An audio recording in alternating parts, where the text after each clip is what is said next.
నమస్కారం. City cable CPC న్యూస్కి స్వాగతం. ముందుగా ముఖ్యాంశాలు. నిత్యం ప్రజా సమస్యల పరిష్కారమే లక్ష్యంగా ముందుకు సాగుతున్న ఎమ్మెల్యే పట్ల దుష్ప్రచారం తగదు. ఆర్టీవీ కథనాన్ని ఖండించిన ఎమ్మెల్యే మాధవిరెడ్డి, టీడీపీ నేతలు శ్రీనివాసులరెడ్డి, జిలానీ భాషా, ఇతర నేతలు. జిల్లాలోని సుదూర ప్రాంతాలను చూస్తున్న ప్రజల సమస్యలను పరిష్కరించాల్సిన బాధ్యత అధికారులపై ఉంది. ప్రజా సమస్యల పరిష్కార వేదికలో కలెక్టర్ శివశంకర్ లోతేటి దిశానిర్దేశం. కడప నగరంలో వైభవపేతంగా దసరా శరన్నవరాత్రి ఉత్సవాలు. 4వ రోజు గజలక్ష్మీదేవిగా కన్యకాంబ కూష్మాండాలంకారంలో విజయదుర్గమ్మ భక్తులకు దర్శనం.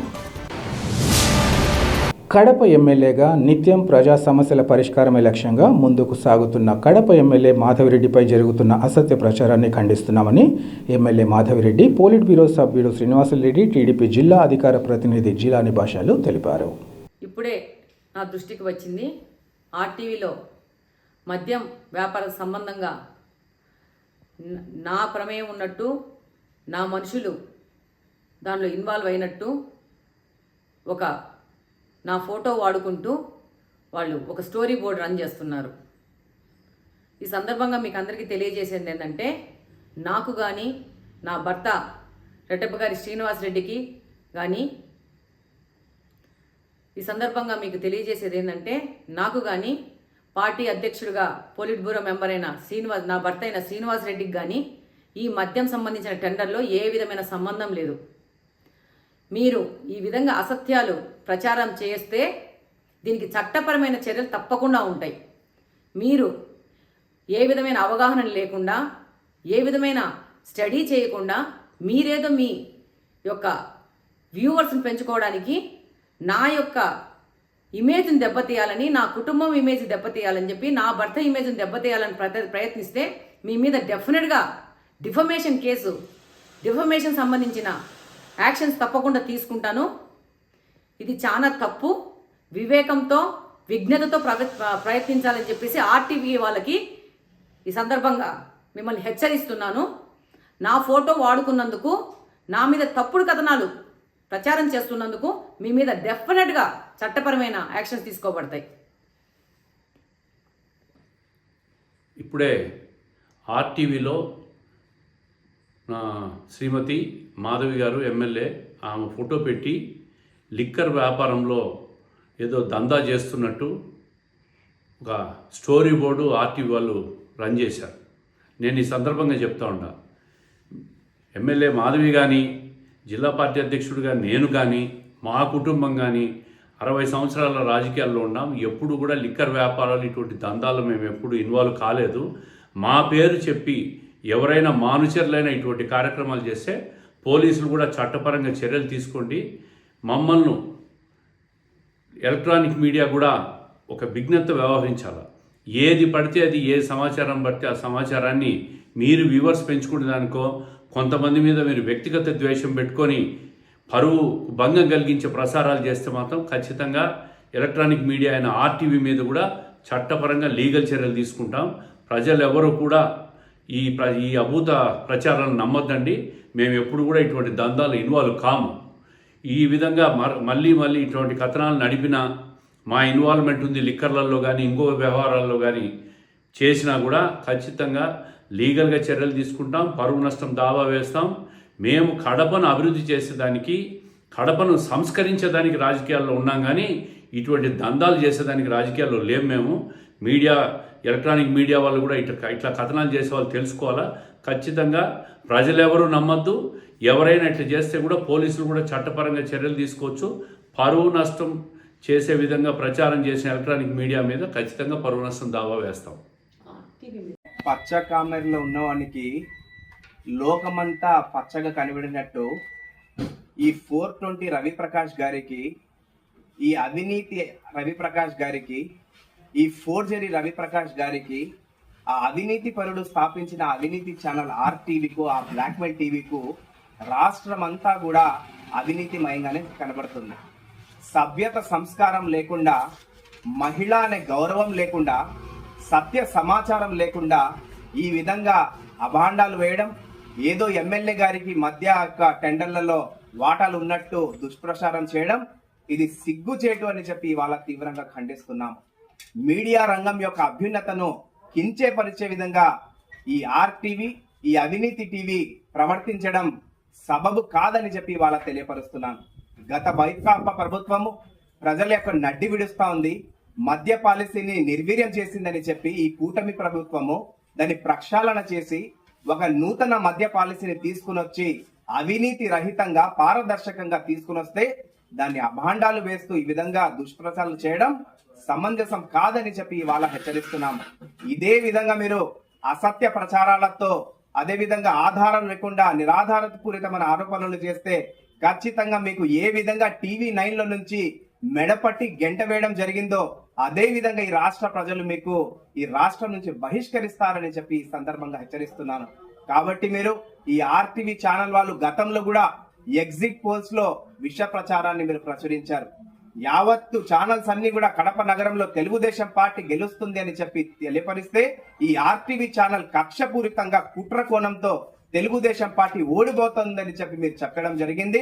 మీ యొక్క విశ్వసనీయత వర్గం ఏ విధంగా ఉందో కళ్ళకు కట్టినట్టుగా కనబడతా ఉంది. కాబట్టి ఇకనైనా మీరు మీ తీరును మార్చుకొని సత్య అసత్యాలను మేము బేరేజు వేసుకొని క్షుణ్ణంగా పరిశీలించి ప్రచురించాలని చెప్పి ఈ రోజు హితవు పలుకుతున్నాం.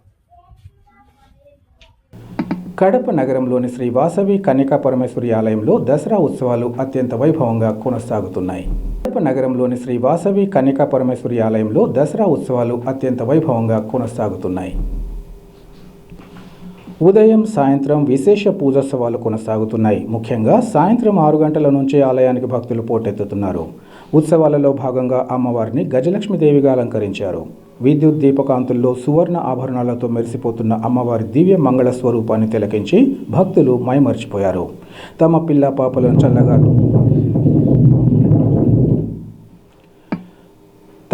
పాపలను చల్లగా చూడాలని, కష్టాలను తీర్చేందుకు నీవు తప్ప మరొకరు లేరని అమ్మవారిని మనసారా మొక్కుకున్నారు. అర్చకులు పూజల్లో పాల్గొన్న భక్తులకు తీర్థ ప్రసాదాలను అందించారు. అనంతరం ఉత్సవ కమిటీ ప్రతినిధులు మీడియాతో మాట్లాడుతూ అమ్మవారి దర్శన నిమిత్తం భక్తులు పెద్ద ఎత్తున తరలి వస్తుండటంతో అంతకు తగ్గ ఏర్పాట్లు చేశామన్నారు. ముఖ్యంగా క్యూ లైన్ల నిర్వహణతో పాటు అమ్మవారి దర్శనం సజావుగా సాగేలా తగిన చర్యలు చేపట్టామన్నారు. ఈ విషయంగా తమకు పూర్తి స్థాయిలో సహకరిస్తున్న ఆర్యవైశ్య ప్రముఖులు, ఉత్సవ మరియు ఆలయ కమిటీ ప్రతినిధులకు పేరు పేరున ధన్యవాదాలు తెలియజేస్తున్నామన్నారు. ఈ నెల 13వ తేదీ వరకు కొనసాగే దసరా ఉత్సవాలలో ప్రతి ఒక్కరూ పాల్గొని అమ్మవారి ఆశీస్సులు పొందాలని వారు కోరారు. జై వాసవి, జై జై వాసవి. నవరాత్రిలో 4వ రోజు గజలక్ష్మీదేవి అలంకారము. ఈరోజు అమ్మవారు లక్ష్మీ కళతో వెలిగిపోతుంది. అలాగే ఆదివారం కావాలన్న జనాలు చాలా విరివిగా పాల్గొన్నారు. 6 నుంచే జనాలు విపరీతంగా రావడం జరుగుతుంది. అందులో 4వ రోజుకు అలంకరణలు మారుతూ ఉంటాయి కాబట్టి ప్రతి ఒక్కరూ అమ్మవారిని దర్శించుకొని పోవాల్సిందిగా కోరుతున్నాను. అలాగే ఏ రోజుకు ఆ రోజు ఏర్పాట్లు ఎటువంటి ఇబ్బంది లేకుండా ప్రసాదాలు అయితేనేమి, వాటర్ ఫెసిలిటీస్ అయితేనేమి, క్యూ లైన్స్ అయితేనేమి ప్రతి ఒక్కటి ఎవరికి ఎటువంటి ఇబ్బంది లేకుండా ఏర్పాటు చేశాము దసరా కమిటీ కనుక. అలాగే ఈరోజు గజలక్ష్మీదేవి అలంకారం రోజున మా ఆనవాయితీ ప్రకారము లక్ష్మీ కళతో అమ్మవారు ఉండాలని కొత్త నోటుతో అలంకరించాము. ప్రతి ఒక్కరూ దర్శించుకొని అమ్మ కృప తీసుకోవాల్సిందిగా కోరుతున్నాను. ఇట్లు దసరా కమిటీ చైర్మన్ పరిటాల వెంకటరమణయ్య. జై వాసవాంబ, జై వాసవాంబ. శ్రీ వాసవి కన్యకా పరమేశ్వరి దేవస్థానం నందు ఈరోజు 4వ రోజు గజలక్ష్మి అలంకారం జరుగుతుంది. ప్రతి ఒక్కరూ భక్తాదులందరూ అమ్మవారిని దర్శించుకొని అమ్మవారి కృపా కటాక్షాలు పొందాలని ప్రతి ఒక్కరిని కోరుకుంటున్నాం. జై వాసవాంబ, జై జై వాసవాంబ. దసరా ఉత్సవాల భాగంగాను ఈరోజు 4వ రోజు గజలక్ష్మి అలంకారము చాలా అద్భుతంగా అలంకరించారు అమ్మవారిశాలలో. కాబట్టి కడప ప్రజలందరూ ఇచ్చేసి అమ్మవారిని దర్శించుకోవాలని, అమ్మ ఆశీర్వాదం తీసుకోవాలని నేను కోరుకుంటున్నాను. వైఎస్ జగన్మోహన్ రెడ్డి ముఖ్యమంత్రిగా ఉన్న సమయంలో తాను ప్రాతినిధ్యం వహిస్తున్న పులివెందుల ప్రాంతంలోని సాగునీటి ప్రాజెక్టులపై తగిన శ్రద్ధ చూపలేదని టీడీపీ శాసనమండలి సభ్యులు భూమిరెడ్డి రామ్ గోపాల్ రెడ్డి ఆరోపించారు. ఎమ్మెల్సీ రామ్ గోపాల్ రెడ్డి కాలేటి వాగు ప్రాజెక్టు పరిశీలనలో భాగంగా జిల్లాలోని వేంపల్లె, చక్రాయపేట మండలాలలో పర్యటించారు. ఈ సందర్భంగా ఆయన మాట్లాడుతూ 4 సంవత్సరాల అధికారంలో ఉన్న 25% కూడా పనులు చేయలేదన్నారు. తమ రాజకీయ భవితన్యానికి సహాయపడుతున్న ప్రజలకు వైఎస్ అవినాష్ రెడ్డి, వైఎస్ జగన్మోహన్ రెడ్డిలు క్షమాపణలు చెప్పాలని డిమాండ్ చేశారు. పులివెందుల సాగునీటి ప్రాజెక్టులను త్వరితగతిన పూర్తి చేసేందుకు ముఖ్యమంత్రి నారా చంద్రబాబు నాయుడు దృష్టికి తీసుకెళ్లి ప్రయత్నం చేస్తానని ఈ సందర్భంగా పేర్కొన్నారు. అలాగే చిత్రావతి, గండికోటలకు నీళ్లిచ్చిన ఘనత తెలుగుదేశం పార్టీదేనని అన్నారు. రాబోయే శాసనసభ, శాసన మండలి సమావేశాలలో పులివెందుల ప్రాంత సాగునీటి ప్రాజెక్టుల గురించి చర్చించి ఈ ప్రాంతానికి మేలు జరిగేలా చూస్తానని ఎమ్మెల్సీ వివరించారు. జగన్మోహన్ రెడ్డి ముఖ్యమంత్రిగా ఉన్న 5 సంవత్సరాల కాలంలో రాయలసీమ ప్రాంతం, ముఖ్యంగా ఆయన ప్రాతినిధ్యం వహించిన ప్రస్తుతం శాసనసభ్యునిగా ఉన్న పులివెందుల నియోజకవర్గంలో సాగునీటి రంగం ఎంత దీనావస్థతో ఉందో, పులివెందుల నియోజకవర్గ రైతాంగం పట్ల ఆయనకు ఎంత శ్రద్ధ ఉందో ఈరోజు మనం చూసిన ఈ లిఫ్ట్ ఇరిగేషన్ పనులను కానీ, కాలేటి వాగు చెరువు డ్యామ్ పనులు కానీ చూస్తే తెలుస్తోంది. జిఎన్ఎస్ గాలేరు నగరి సుజల స్రవంతి కాలువ నుంచి తమ్మల్లపల్లి దగ్గరున్న హంద్రీ నివాస్ సుజల స్రవంతి వరకు ఈ లిఫ్ట్ల ద్వారా నీటిని తీసుకొని కృష్ణా జలాల్లో తీసుకొని పోవాలని చెప్పి దాదాపు 5,036 కోట్ల రూపాయలతో 2020 సంవత్సరం డిసెంబర్లో అగ్రిమెంట్లు కావడం జరిగింది. 4 ఉండేది. దీన్ని ఏమాత్రం కూడా శ్రద్ధ చూపుకోకుండా జగన్మోహన్ రెడ్డి కానీ, లేకపోతే పార్లమెంట్ సభ్యుడు అవినాష్ రెడ్డి గారు కూడా ఈ ప్రాంతానికి ద్రోహం చేయడం జరిగింది. ఖచ్చితంగా జరుగుతున్న సంఘటనలు ఈ 22% అంటే ఇంకా దాదాపు 78% పనులు పూర్తి చేయాల్సి ఉంది. దాదాపు దీనికి సంబంధించిన గతంలో చంద్రబాబు నాయుడు గారు ఈ ప్రాజెక్టు సందర్శనలో భాగంగా నాయని చెరువు ప్రాంతానికి పోవడం జరిగింది. అంటే జిఎన్ఎస్ నుంచి హెచ్ఎన్ఎస్ ఎక్కడైతే తమ్మల్లపల్లి నియోజకవర్గంలో కలుస్తుందో అక్కడ ఒక లిఫ్ట్ స్కీమ్ ఉంది, నాయని చెరువు అని చెప్పి అక్కడ ఒక ప్రాంతం ఉంది. గతంలో ఎన్నికల ముందు ఆయన నీటిపారుదల ప్రాజెక్టులో జరిగిన అవినీతిని చూస్తూ ఆ ప్రాంత రైతులతో మాట్లాడుతూ పోయినప్పుడు నాయని చెరువు సందర్శనలో భాగంగానే ఆ రోజు అంగలులో చంద్రబాబు నాయుడు గారి మీద వైకాపా గుండాలు దాడి చేసి మళ్ళీ మా మీదనే అందరి మీద కూడా దాదాపు 14-15 కేసులు పెట్టి వేధించడం జరిగింది. వందలాది మంది తెలుగుదేశం పార్టీ కార్యకర్తలు, నాయకులపైన ఆ సందర్భంగా ఈ ప్రాజెక్టు సందర్శనలో పోయినప్పుడే చంద్రబాబు నాయుడు గారి పైన రాళ్ల దాడి చేసి ఆయన్ను హత్య చేయాలని చెప్పి కూడా ఆ రోజు కుట్ర జరిగింది. జరుగుతున్న అన్ని పనులపైన కూడా మేము తెలుగుదేశం పార్టీ అభివృద్ధికి వ్యతిరేకం కాదు. ఎందుకు నిర్లక్ష్యం వహించడం జరిగింది జగన్మోహన్ రెడ్డిని ప్రశ్నిస్తూ ఉన్నాం.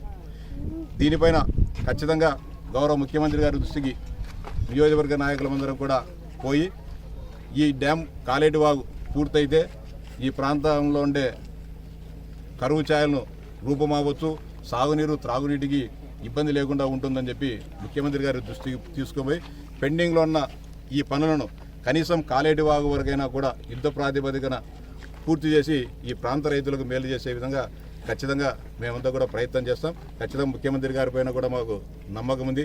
గతంలో కూడా మీరు చూశారు, గతంలో ఈ ప్రాంతం నుంచి ఎమ్మెల్యేలుగా, ఎంపీలుగా గెలవకున్నా కూడా దాదాపు 700 కోట్ల రూపాయలు గండికోట నిర్వాసితులకు డబ్బులు ఇచ్చి పైడిపాలెం రిజర్వాయర్కు, పార్నపల్లి రిజర్వాయర్కు, అదేవిధంగా గండికోట రిజర్వాయర్లో నీళ్లు పెట్టిన ఘనత అప్పుడు తెలుగుదేశం పార్టీది, గౌరవ ముఖ్యమంత్రి చంద్రబాబు నాయుడు గారిది. ఇప్పుడు కూడా రాగద్వేషాలకు అతీతంగా, రాజకీయాలకు అతీతంగా ఈ ప్రాంత సర్వతోముఖాభివృద్ధి కోసం ఈ ప్రాంత రైతు ద్విచక్ర వాహనదారులు పర్యావరణ పరిరక్షణ కోరుతూ ఎలక్ట్రిక్ మోటార్ బైక్లను అధిక ప్రాధాన్యత ఇవ్వాలని డీటీసీ చంద్రశేఖర్ పిలుపునిచ్చారు. కడప నగరం శంకరాపురంలో గల టీవీఎస్ షోరూంలో సంస్థ నూతన ఎలక్ట్రికల్ ద్విచక్ర వాహనాన్ని డీటీసీ ప్రారంభించారు. ఈ సందర్భంగా ఆయన మాట్లాడుతూ గత కొన్ని రోజులుగా పర్యావరణ కాలుష్యం అధికమైందని, తద్వారా అనేక అనారోగ్య సమస్యల బారిన పడాల్సి వస్తోందన్నారు. దీన్ని గుర్తించిన దేశ ప్రధాని నరేంద్ర మోదీ, ముఖ్యమంత్రి చంద్రబాబులు ఎలక్ట్రిక్ వాహనాల ప్రాధాన్యత తెలియజేస్తున్నారన్నారు. అయితే చాలా మందిలో ఎలక్ట్రిక్ వాహనాల పట్ల అపోహలు ఉన్నాయని, అవన్నీ వాస్తవాలు కావని అన్నారు. రానున్న రోజుల్లో ఎలక్ట్రిక్ వాహనాలకు లైఫ్ ట్యాక్స్ కట్టాల్సిన అవసరం ఉండదన్నారు. అంతేకాకుండా టీవీఎస్ సంస్థ తనకున్న అపార అనుభవంతో అత్యున్నత ప్రమాణాలు, ఆధునిక టెక్నాలజీతో కూడిన అత్యుత్తమైన బ్యాటరీ సౌకర్యం ఎలక్ట్రిక్ బైకులు ప్రజలకు అందుబాటులోకి తీసుకురావడం జరిగిందన్నారు. రాబోయే కాలంలో వీటి ప్రాధాన్యత మరింత పెరిగి ఒక ఇంటిలో 2 వాహనాలుంటే అందులో ఒకటి వాహనం ఎలక్ట్రిక్ వాహనం ఉంటుందని ఆయన వివరించారు. అంతేకాకుండా పెట్రోల్ వినియోగం ద్వారా వస్తున్న ఖర్చుతో పోలిస్తే ఇది డబ్బు ఆదా చేస్తుందన్నారు. దూర ప్రాంతాలకు వెళ్లే సందర్భంలో పెట్రోల్ బంకులు, మాల్స్లో, మల్టీప్లెక్స్ తదితర వాటిల్లో ఛార్జింగ్ పాయింట్లను కూడా ఏర్పాటు చేసేందుకు చర్యలు చేపడుతున్నామన్నారు. ఈ అవకాశాన్ని ప్రజలు సద్వినియోగం చేసుకుని పర్యావరణ పరిరక్షణకు తమ వంతుగా తోడ్పాటు అందించాలని ఆయన కోరారు. ఈ కార్యక్రమంలో షోరూమ్ ఎండి మహేంద్రతో పాటు సిబ్బంది పాల్గొన్నారు. టీవీఎస్ కంపెనీ వారి ఐక్యూబ్ ఎలక్ట్రికల్ వెహికల్ మనం ఇక్కడ ఈరోజు ఇనాగ్రేషన్ చేసుకోవడం జరిగింది. ఈ పొల్యూషన్ అనేది భారతదేశాన్ని పట్టి పీడిస్తున్నటువంటి ఒక సమస్య. ఢిల్లీ లాంటి మహానగరం ఆటోమొబైల్ పొల్యూషన్ కావచ్చు, ఇండస్ట్రియల్ పొల్యూషన్ కావచ్చు, లేదా వేరియస్ పొల్యూషన్స్తో, కెమికల్ ఇండస్ట్రీస్ వీటి పొల్యూషన్తో దేశ రాజధానే గడగడలాడిపోతున్న పరిస్థితుల్లో ఆల్టర్నేటివ్ ఫ్యూల్స్ ఏందనేది ఆలోచించారు. ఆల్టర్నేటివ్ ఫ్యూల్స్ మనం ఇంజిన్స్లో ఎంత అడ్వాన్స్ టెక్నాలజీలోకి వెళ్ళినప్పటికీ ఒకప్పుడు మనం BS4 ఇంజిన్లో ఉండేవాళ్ళం, ఇప్పుడు BS6 ఇంజిన్స్ మనకు వచ్చాయి. ఇది ఎంత అడ్వాన్స్ చేసినప్పటికీ ఆల్టర్నేటివ్ ఫ్యూల్ అనేది గవర్నమెంట్ ఆలోచించింది. ఆల్టర్నేటివ్ ఫ్యూల్ ఏంటంటే పొల్యూషన్కి, వాతావరణానికి ఎలాంటి ఇబ్బంది జరగకుండా, వాతావరణాన్ని కాలుష్యం చేయకుండా ఏం చేయాలంటే ఎలక్ట్రికల్ వెహికల్స్ అనేది డిసైడ్ చేయడం జరిగింది. ఈ ఎలక్ట్రికల్ వెహికల్స్ వల్ల మీకు డీజిల్, పెట్రోల్ వాడితే మీకు ఎంత ఖర్చు అవుతుందో దీన్ని 25% ఎక్స్పెన్సెస్తోనే మీరు దీన్ని రన్ చేయొచ్చు. స్టేట్ గవర్నమెంట్ కూడా మరో పక్షం రోజుల్లో ఒక జీవోని రిలీజ్ చేయబోతుంది. మీరు పెట్రోల్ వాహనాన్ని కొన్నట్లయితే మీకు లైఫ్ టైం ట్యాక్స్ ఉంటుంది. లైఫ్ టైం ట్యాక్స్ని కూడా 100% ఎగ్జంప్షన్ ఇవ్వబోతుంది. సో స్టేట్ గవర్నమెంట్ నుంచి ఇంకో 15-20 డేస్లో వస్తుంది. సో మీరు ఆ లైఫ్ టైం ట్యాక్స్ అనేది కట్టాల్సిన అవసరం లేదు. ఎందుకు మనం ఈ టీవీఎస్ కంపెనీది కొనాలా అంటే దేశంలో చాలా కంపెనీలు ఎలక్ట్రికల్ వెహికల్స్ని తయారు చేస్తున్నాయి. టీవీఎస్ కంపెనీకి ఉన్నటువంటి అపారమైన అనుభవంతో, వాళ్ళకు ఉన్నటువంటి అపారమైన నాలెడ్జ్తో ఒక వెహికల్ మనం కొనడం కాదు, కొన్న తర్వాత మనకి ఏదైనా వెహికల్ ప్రాబ్లం వస్తే దాన్ని ఎవరు సాల్వ్ చేయాలి, ఎలా సాల్వ్ చేయాలన్నది ఒక టీవీఎస్కే తెలుసు. 2 వీలర్ రంగంలో అగ్రగామైనటువంటి టీవీఎస్ దేశవ్యాప్తంగా వాళ్ళకి నెట్వర్క్ బాగా ఉంది. వాళ్ళు అన్ని విధాలా కూడా over a period of time they have very good staff, they have technically trained, they have training centres. ఇది దేశంలో ప్రొడ్యూస్ అయ్యేటువంటి వెరీ ఫ్యూ ఎలక్ట్రికల్ కంపెనీస్లో TVS is one among them. I think it is going to be super success like your TVS 50.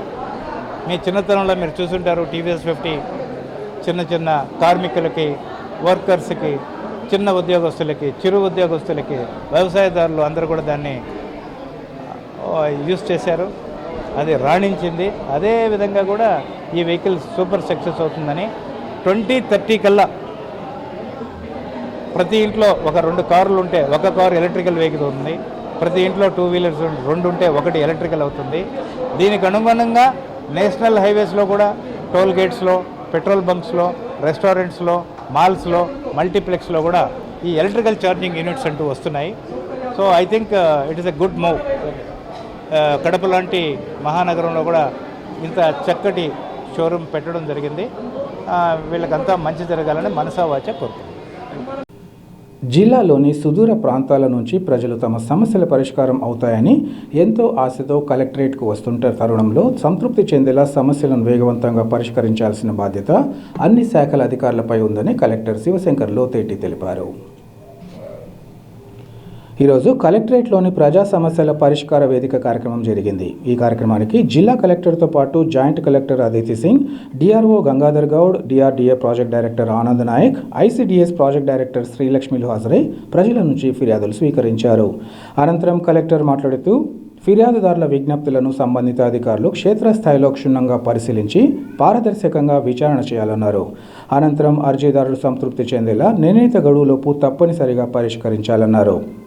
ఈ కార్యక్రమంలో వివిధ శాఖల అధికారులు తదితరులు పాల్గొన్నారు.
రాష్ట్రంలోని కూటమి ప్రభుత్వం ఇచ్చిన ఎన్నికల హామీలు నెరవేర్చే వరకు వైసీపీ అధికార ప్రతినిధిగా తాను ప్రశ్నిస్తూనే ఉంటానని వైఎస్ఆర్సీపీ రాష్ట్ర అధికార ప్రతినిధి మాజీ ఎమ్మెల్యే రాచమల్లు శివప్రసాద్ రెడ్డి తెలిపారు.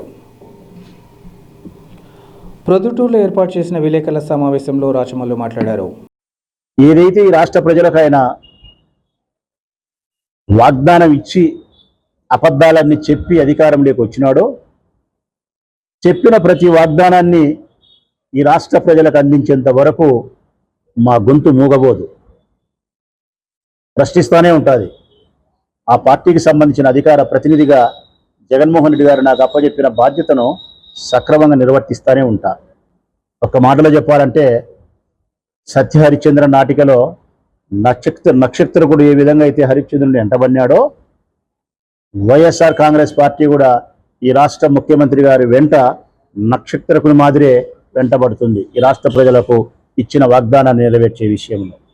ఒకవైపు విజయవాడలో వరదలు వస్తే 100లో 10% కూడా వరద బాధితులను సంరక్షించే ప్రయత్నం చేయలేకపోయినాడు, గాలికి వదిలేసినాడు.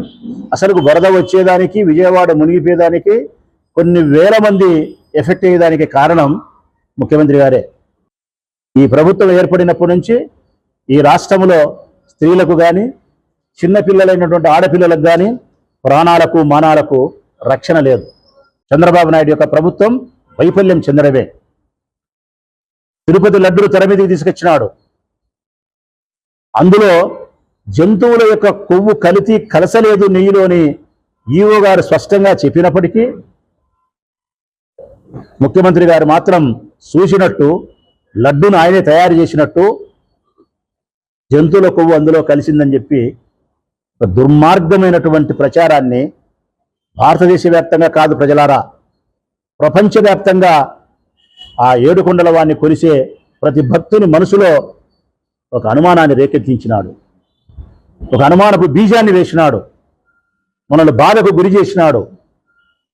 పవిత్రతకు భంగం కలిగిందేమో, నేను కొలిసే నా ఆరాధ్య దేవైన ఏడుకొండల వాని యొక్క పవిత్రతకు, వారి ప్రసాదానికి భంగం కలిగిందని చెప్పి ప్రతి భక్తుడు బాధపడే పరిస్థితికి నువ్వు శ్రీకారం చుట్టినావు, తెరదీసినావు.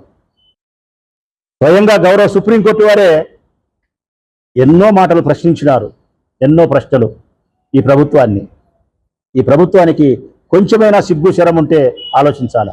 ఈ ప్రపంచవ్యాప్తంగా ఉండబడినటువంటి ఆ ఏడుకొండల వాన్ని ఆరాధించే భక్తులందరికీ మనస్సు తేలికైంది. భయం లేదులే, మన స్వామివారి ప్రసాదానికి అపవిత్ర సంభవించలేదు, ఇది ఏదైనా అపవిత్ర జరిగిందంటే, పవిత్రతకు భంగం వాటిల్లిందంటే స్వామివారి ప్రసాదానికి కాదు, దాని విషప్రచారం చేసిన చంద్రబాబు నాయుడు గారే అపవిత్రానికి దగ్గరైనారు, కలంకితుడైనాడు. లడ్డు అపవిత్రత కాల, చంద్రబాబు నాయుడు అపవిత్రైనాడు. ఇప్పటికైనా ఎప్పటికైనా ఆ శ్రీనివాసుని దయ వలన సత్యమే నిరూపణ అవుతుంది.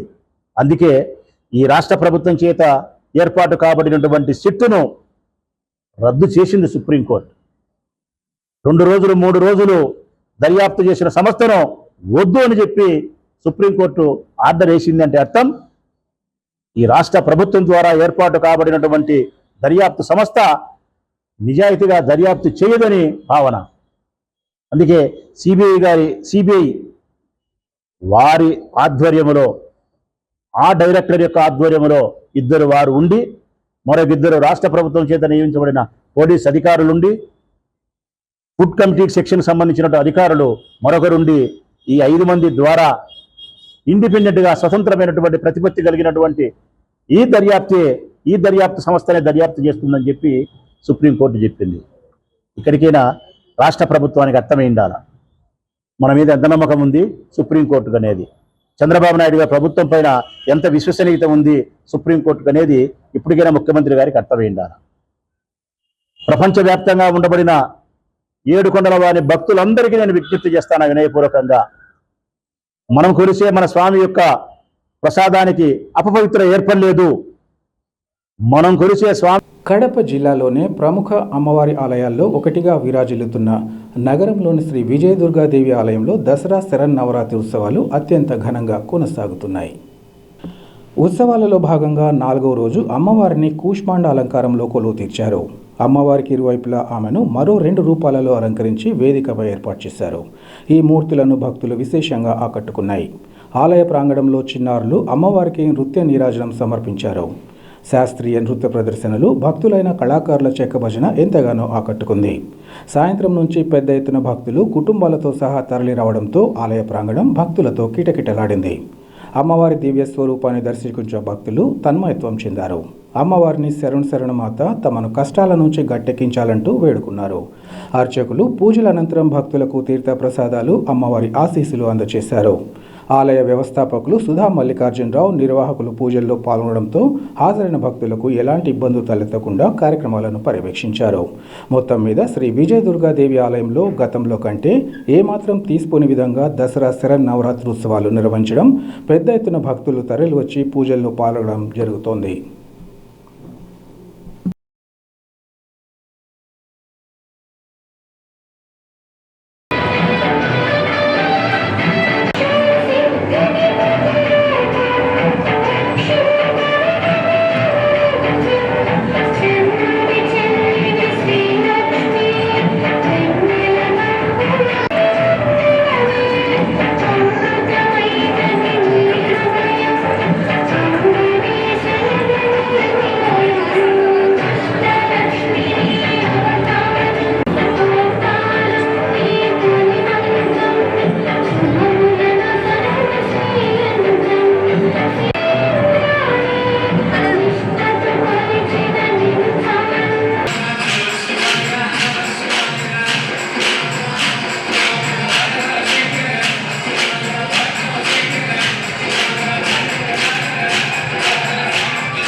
కడప ఎమ్మెల్యేగా ప్రజలకు విశేష సేవలు అందిస్తున్న ఎమ్మెల్యే మాధవిరెడ్డి లిక్కర్ వ్యాపారంలో దందా చేస్తున్నారని జరుగుతున్న దుష్ప్రచారాన్ని తీవ్రంగా ఖండిస్తున్నామని అశోక్ నగర్ టీడీపీ నాయకులు బోనం శిలాస్ తెలిపారు.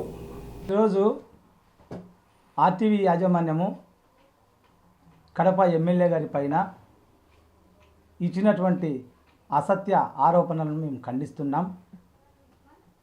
ఎందుకంటే ఎటువంటి ఆధారాలు లేకుండా నిరాధారమైన ఆరోపణలు చేస్తూ కడప ఎమ్మెల్యే గారి పరువు ప్రతిష్టలకు భంగం వాటిల్లింపజేసే ప్రయత్నాలు ఏదైతే చేస్తున్నారో వాటిని మేము చాలా తీవ్రంగా ఖండిస్తున్నాం. ఎందుకంటే గతంలో కూడా ఇలాగే ఆర్టీవీ యాజమాన్యము ఆమె పైన కక్ష కట్టి అసెంబ్లీ ఎన్నికల ప్రచారంలో ఆమె పైన బురద జల్లే ప్రయత్నం చేశారు. ఈ విషయాలన్నీ కడప నగర ప్రజలందరూ ఎరిగిన వారే. అయితే పలుమార్లు పదే పదే ఆమె చేస్తున్నటువంటి ఏదైతే కడప ప్రజలకు మేలు చేయాలనేటువంటి ఉద్దేశంతో నీతి నిజాయితీ కలిగిన రాజకీయాలు చేస్తూ ప్రతి ఒక్కరికి మేలు చేయాలన్న ఆలోచనతో ముందుకు సాగుతుంటే ఈ క్రమంలో ఆమె చేస్తున్నటువంటి కార్యక్రమాలన్నింటినీ విజయవంతంగా ముందుకు సాగుతున్న సందర్భంలో ఓర్వలేని వారైతే ఎవరైతే ఉంటున్నారో వారందరూ కలిసి ఆమె పైన బురదల్లే ప్రయత్నం చేస్తూ ఎటువంటి ఆధారాలు లేకుండా ఎటువంటి వాస్తవికమైన ఆలోచనలు లేకుండా పలుమార్లు ప్రత్యేకంగా ఆర్టీవీ యాజమాన్యం కక్షగట్టి వారి కుటుంబం పైన వారిపైన బురదల్లే ప్రయత్నం చేస్తున్నారు. ఇది తప్పు అని నేను మీకు పత్రికాముఖంగా తెలియజేస్తున్నాను. ఎందుకంటే రాజగోపాల్ రెడ్డి గారి కుటుంబం అయితేనేమి, శ్రీనివాసులు రెడ్డి గారి కుటుంబం అయితేనేమి, ఎమ్మెల్యే మాధవిరెడ్డి గారు అయితేనేమి ఎటువంటి నీతి నియమాలు కలిగి నీతి నిజాయితీ కలిగి ఎంతో మనోధైర్యంతో ఎంతో నిబ్బరంతో రాజకీయాలు చేస్తారో కడప నగర ప్రజలకు అందరికీ సుపరిచితమే.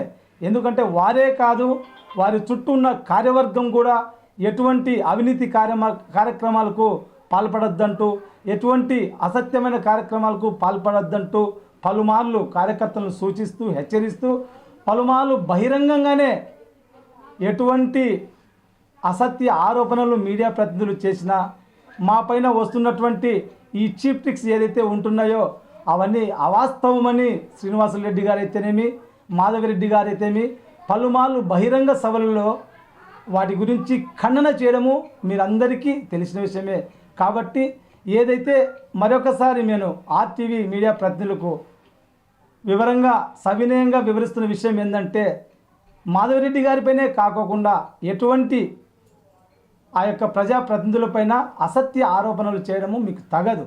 ఎందుకంటే అలా చేయడం వలన వారికి ఉన్నటువంటి మూలాలు ఏదైతే ఉంటున్నాయో ఆ యొక్క మూలాలను మీరు దెబ్బతీస్తూ వారిని ప్రతిష్టను భంగపరిచే విధంగా చేస్తున్నారు. కాబట్టి ఇటువంటి అసత్యపు ఆరోపణలు ఖండిస్తూ మీరు చేసినటువంటి అసత్య ఆరోపణలన్నింటినీ లిక్కర్ పైన కానీ మిగతా విషయాల్లో కానీ ఏదైతే ఆ యొక్క రియల్ ఎస్టేట్కి సంబంధించి ఉన్న విషయాల్లో అయితే కానీ ఏదైతే చేస్తున్నారో వాటిని అన్నింటికీ మీ పైన తగు విధమైనటువంటి చట్టపరమైన చర్యలు తీసుకునేదానికి మరొకసారి మీ పైన పరువు నష్టం దావా వేసేదానికి సిద్ధంగా ఉంటున్నామని మా నాయకులు టీడీపీ జిల్లా అధ్యక్షులు శ్రీనివాసులు రెడ్డి గారు పలుమార్లు మిమ్మల్ని హెచ్చరిస్తుంటున్నారు. కాబట్టి దయచేసి మరొకసారి వారి సూచనల మేరకు మీకు మేము తెలియపరచడం ఏంటంటే ఇటువంటి తప్పుడు ఆరోపణలు చేసే ముందు ఎవరు ఎలాంటి వారు, ఎవరు ఎలాంటి వివేకం కలిగిన వారు, ఎవరు ఎలాంటి నీతి నియమాలు కలిగిన వారు, ఎవరు ఎలాంటి క్రమశిక్షణ కలిగినటువంటి రాజకీయాలు చేస్తున్నారు తెలుసుకొని మీరు మాట్లాడము సముచితంగా ఉంటుందని నేను మీకు మరొకసారి పత్రికాముఖంగా తెలియపరచుకుంటున్నాను. మోటార్ బైక్ మెకానిక్గా విశేష అనుభవం కలిగిన ఖాదర్ బాషా ప్రజలకు అన్ని విధాల అనుకూలంగా ఉన్న ప్రాంతంలో జనం కోసం బైక్ సర్వీస్ పాయింట్ను ప్రారంభించడం సంతోషకరమని నగరానికి చెందిన ప్రముఖ సంఘ సేవకులు చాన్ బాషా తెలిపారు. కడప నగరం బళ్ళారి రోడ్డులోని మేకలదొడ్డి ప్రాంతంలో ఖాదర్ బాషా ఏర్పాటు చేసిన సర్వీస్ పాయింట్ను చాన్ బాషా ప్రారంభించి మాట్లాడారు. జేకే ఖాదర్ బాషాకు నగరంలో ప్రముఖ మెకానిక్గా విశేష గుర్తింపు ఉందన్నారు. గతంలో ఆయన బజాజ్ షోరూంలో ప్రధాన మెకానిక్గా పనిచేయడమే కాకుండా గత కొన్ని సంవత్సరాల క్రితం సర్వీస్ పాయింట్ ప్రారంభించి ప్రతి ఒక్కరి మన్ననలు పొందుతున్నారన్నారు. ద్విచక్ర వాహనాలకు సంబంధించి ఎటువంటి సమస్యలున్నా తన నైపుణ్యంతో బాగు చేయడం ఖాదర్ బాషా ప్రత్యేకత అన్నారు. ఈ క్రమంలో వాహనదారులకు సౌకర్యవంతంగా ఉండేలా నూతన భవనంలో సర్వీస్ సెంటర్ను ప్రారంభించడం అభినందనీయమన్నారు. తమ వృత్తిలో అత్యున్నత ప్రతిభ కలిగిన ఖాద్రవాష సేవలను ద్విచక్ర వాహనదారులు సద్వినియోగం చేసుకుని ఆయన వ్యాపార కార్యకలాపాలను ప్రోత్సహించాలని కోరారు. ఈ కార్యక్రమంలో senior mechanic Bullet Gora, Abdullah, Rihan, Jackie Star Travels అధినేత షేక్ వాహిద్, అమానుల్లా, జిలాన్, ఇంకా సుబ్బరాయుడు తదితరులు పాల్గొన్నారు. కడప నగరంలో మేకలదొడ్డి ముందర మెకానిక్ షెడ్ ఓపెన్ చేయడం జరిగింది. ఈరోజు బళ్ళారి రోడ్డు మీద మేకలదొడ్డిలే ఓపెన్ చేయడం జరిగింది. ఈయనకు చాలా సర్వీస్ ఉంది, చాలా అనుభవం ఉంది. బజాజ్ షోరూంలో మెయిన్ మెకానిక్ ఈయన, చాలా అనుభవం ఉంది. ఇదివరకు కూడా చిలకలబావి దగ్గర పెట్టినాడు, ఆని తీసుకుని మార్చినాడు షాపు. ఈరోజు ఓపెన్ చేయడం జరిగింది. మంచి మెకానిక్. ఇవి కావాలా కడప ప్రజలు ఈడికి వచ్చి మీరు మీ పనులు చేపించుకోవాలని చెప్పి విన్నపం చేస్తున్నాము. వార్తలు ముగించే ముందు ముఖ్యాంశాలు మరోసారి. నిత్యం ప్రజా సమస్యల పరిష్కారమే లక్ష్యంగా ముందుకు సాగుతున్న ఎమ్మెల్యే పట్ల దుష్ప్రచారం తగదు. ఆర్టీవీ కథనాన్ని ఖండించిన ఎమ్మెల్యే మాధవిరెడ్డి, టీడీపీ నేతలు శ్రీనివాసులరెడ్డి, జిలానీ భాష, ఇతర నేతలు. జిల్లాలోని సుదూర ప్రాంతాలను చూస్తున్న ప్రజల సమస్యలను పరిష్కరించాల్సిన బాధ్యత అధికారులపై ఉంది. ప్రజా సమస్యల పరిష్కార వేదికలో కలెక్టర్ శివశంకర్ లోతేటి దిశానిర్దేశం. కడప నగరంలో వైభవపేతంగా దసరా శరన్నవరాత్రి ఉత్సవాలు. 4వ రోజు గజలక్ష్మీదేవిగా కన్యకాంబ కూష్మాండాలంకారంలో విజయదుర్గమ్మ భక్తులకు దర్శనం. సిటీ కేబుల్, సిపిసి న్యూస్ ఇంతటితో సమాప్తం. నమస్కారం.